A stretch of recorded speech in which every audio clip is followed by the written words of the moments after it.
In today's video, I'm going to teach you how to disable the WordPress Heartbeat API. If you're looking to optimize your WordPress site, disabling or adjusting the Heartbeat API can be a smart move, as this feature can impact your server's performance. The Heartbeat API is a WordPress tool used for real-time communication between the server and the browser, providing handy features like autosave. However, it can also drain server resources if not managed properly, which is where our process today comes into play. Let's dive in and walk through the steps to effectively disable or adjust the WordPress Heartbeat API using a plugin. First off, we'll need to install a plugin. This is a straightforward process. Begin by navigating to the Plugins section on your WordPress dashboard. Once you're there, look for the Add New button and click it. This action will take you to the plugin installation page. Here, you'll see a search bar. Go ahead and type Heartbeat Control into it. Once the search results populate, you should see the Heartbeat Control plugin right at the top. Click on the Install Now button next to it. Once the installation is complete, hit Activate to enable the plugin on your site.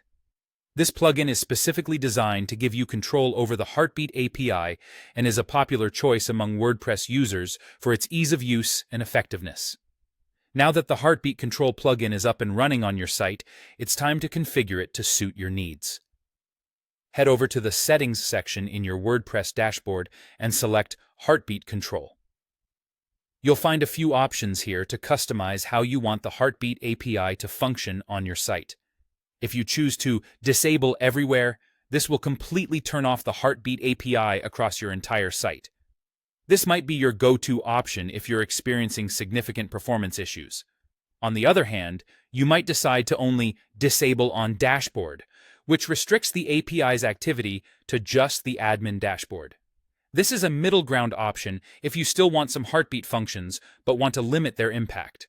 Lastly, you can opt to allow only on post-edit pages. This setting ensures the API is active only when you're editing posts or pages, giving you the benefits of real-time updates while minimizing its reach. Additionally, you have the flexibility to adjust the frequency of the Heartbeat API calls should your needs demand more granular control. This can help fine-tune the balance between functionality and performance. Once you're satisfied with your settings, make sure to save your changes by clicking the Save Changes button. By following these steps, you'll have effectively managed the Heartbeat API to improve your WordPress site's performance while maintaining the necessary functionalities where needed. Thank you for watching, and I hope this guide helps you optimize your WordPress experience.